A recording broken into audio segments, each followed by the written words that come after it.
आज का हमारा टॉपिक है सामाजिक समझौते सिद्धांत में लॉक के विचार। जॉन लॉक जो है उसने मानव स्वभाव की धारणा के बारे में होब्स के जैसे ही चर्चा करी, लेकिन जो लॉक है उसने होब्स के की तरह ही मानव स्वभाव के बारे में बताया। जैसे कि होब्स मनुष्य में केवल पार्श्ववर्ती प्रवृत्तियों को दर्शाता है, किंतु लॉक उसमें मानवीय गुणों पर बल देता है। लॉक के अनुसार मनुष्य की बड़ी विशेषता बुद्धिमानिता तथा विचारवान प्राणी होना है। वह अपने विवेक बुद्धि से एक नैतिक व्यवस्था की सत्ता स्वीकार करता है और उसके अनुसार कार्य करना अपना परम कर्तव्य समझता है। उसमें दूसरों के प्रति सहानुभूति, प्रेम और दयालुता के गुण होते हैं। लॉक की कल्पना का मनुष्य होब्स की कल्पना के मनुष्य की तरह केवल स्वार्थी ही नहीं होता, वरन वह परमार्थी भी होता है।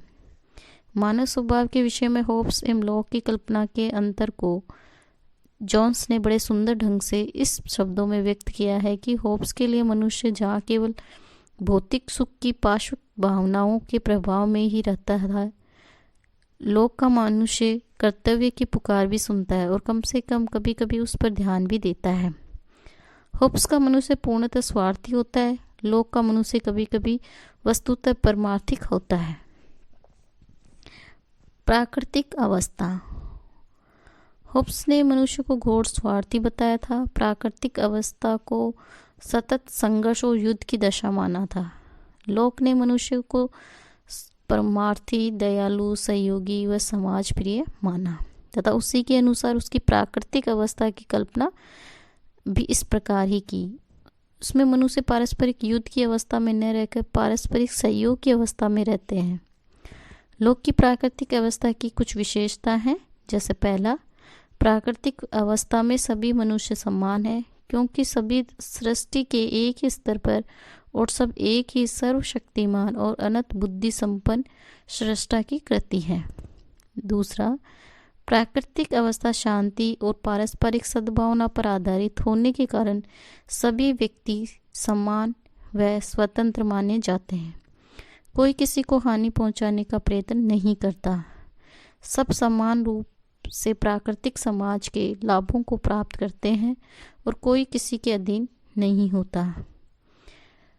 तीसरा, प्राकृतिक अवस्था में लोग पूर्णतः स्वतंत्र होते हैं, किंतु ये स्वतंत्रता स्वच्छंदता या स्वेच्छाचारी नहीं, क्योंकि प्राकृतिक अवस्था का नियंत्रण प्राकृतिक नियमों के द्वारा होता है। बुद्धि पर आधारित नैतिक नियम ही प्राकृतिक नियम है।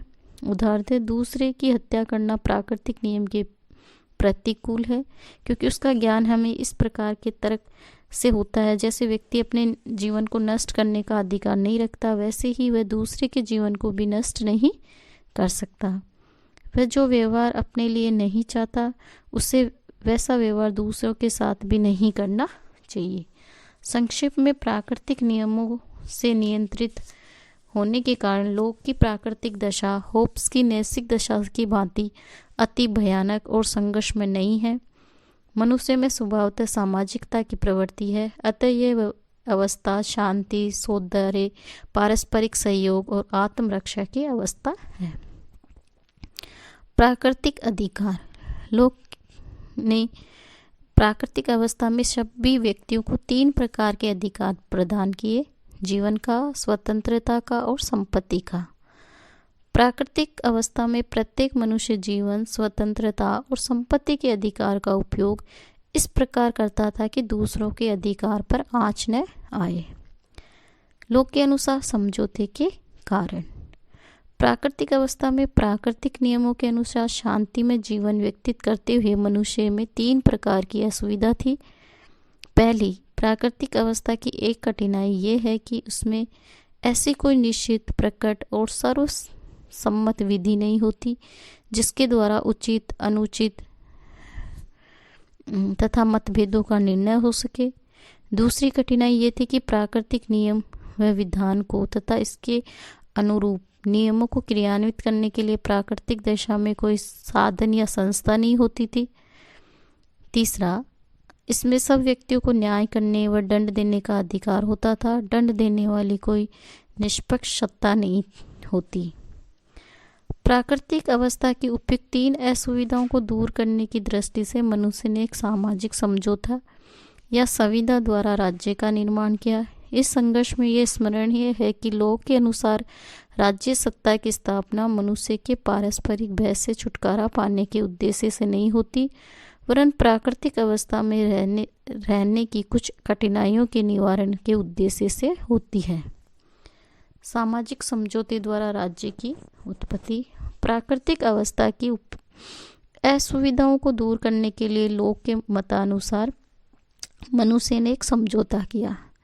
सब मनुष्य के समान होने के कारण यह समाज के सब व्यक्तियों के साथ किया जाने वाला समझौता था, अतएव इसे सामाजिक समझौता कहते हैं। इसमें सभी व्यक्तियों ने भाग लिया। इसमें प्रत्येक व्यक्ति ने अपना केवल प्राकृतिक कानून को लागू करने तथा उल्लंघन करने के लिए दंड देने का अधिकार सारे समाज को अर्पित कर दिया।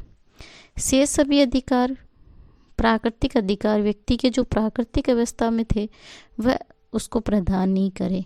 इस तरह जो शक्ति समाज को प्रदान की गई वह सीमित थी। इस संविदा से सिविल समाज उत्पन्न हुआ और ये प्राथमिक समझौता था। इसके उपरांत एक दूसरा गौण समझौता हुआ जिससे शासन की स्थापना की गई। शासन की स्थापना एक साधन के रूप में की गई जिसका राजनीतिक समाज के उद्देश्यों की पूर्ति हो सके। मनुष्य के प्राकृतिक अधिकारों को कानूनी रूप देने के लिए तथा इन कानूनों को दंड व भय से क्रियान्वित करने के लिए शासन स्थापित किया गया। लोक ने समझौते की व्याख्या करते हुए डॉक्टर आशीर्वादम ने लिखा है कि लोक ने जिन 2 संविधानों की चर्चा की उसमें से पहले संविधा द्वारा नागरिक समाज की व दूसरे द्वारा सरकार की स्थापना होती है। अर्थात पहला समझौता जनता के बीच हुआ और दूसरी ओर एक समूची जनता और दूसरी ओर शासक के बीच हुआ। पहले समझौते द्वारा समाज को जो अधिकार व्यक्ति ने सौंपे समाज द्वारा दूसरा समझौते होने पर सरकार को प्रदान किए जाते हैं। सरकारी समझौते में चूंकि सरकार भी एक पक्ष होती है, अतः उसके ऊपर समाज द्वारा कुछ शर्तें लगा दी जाती है जिसका पालन यदि सरकार नहीं करती तो उसे समाप्त कर नई सरकार का निर्माण किया जा सकता है। इस प्रकार लोक ने एक सीमित व उत्तरदायी सरकार की कल्पना की थी। राज्य का स्वरूप। लोक के अनुसार समझौते से बनने वाला राज्य लोकहित का साधन होता है। दूसरे शब्दों में उसके अनुसार राज्य स्वयं एक साधन न होकर सार्वजनिक हित का साधन मात्र है। दूसरे राज्य के निर्माण व अस्तित्व का आधार जन सहमति होती है।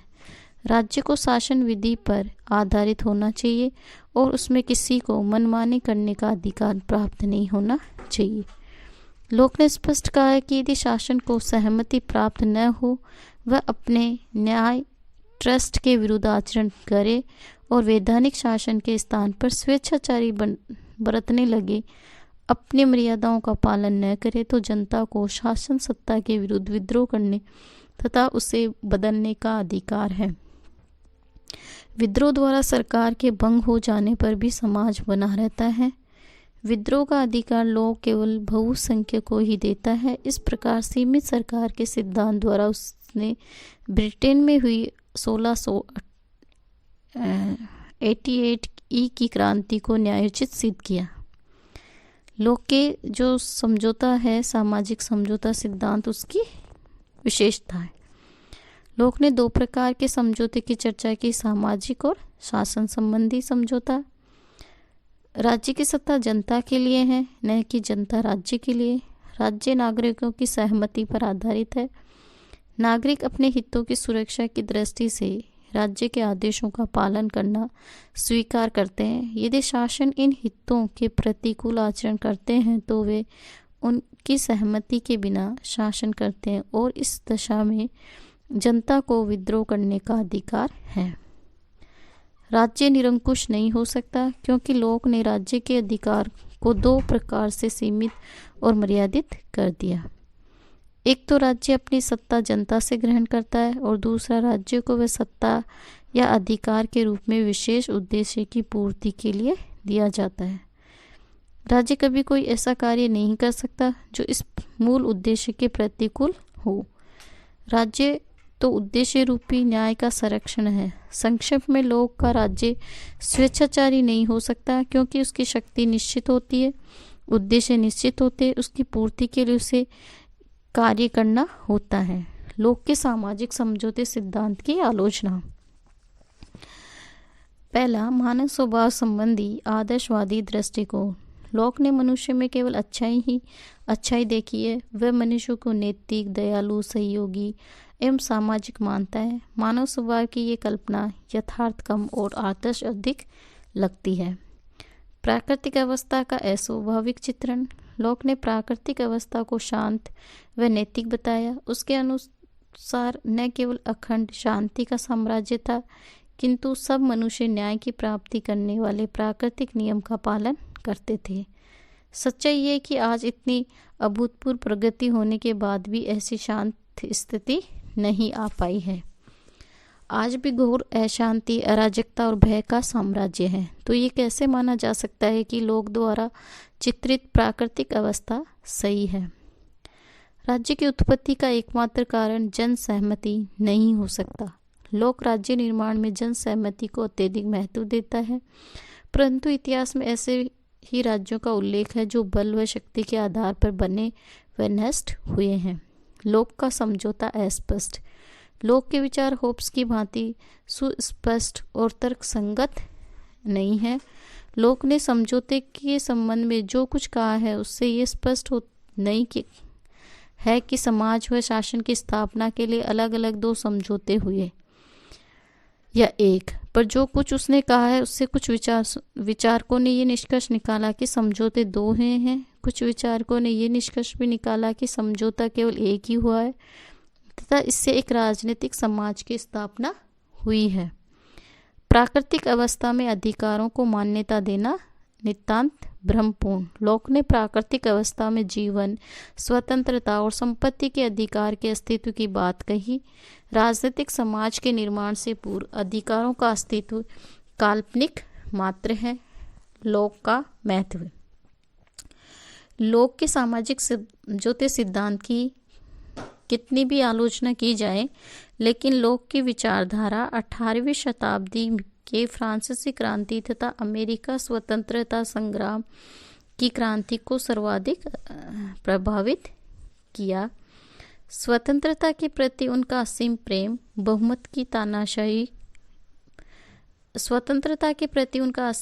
बहुमत की सहमति द्वारा शासन तथा शासन में शक्ति के पृथक्करण की धारणाएं आज भी लोकतंत्र के लिए उसकी महान देन मानी जाती है।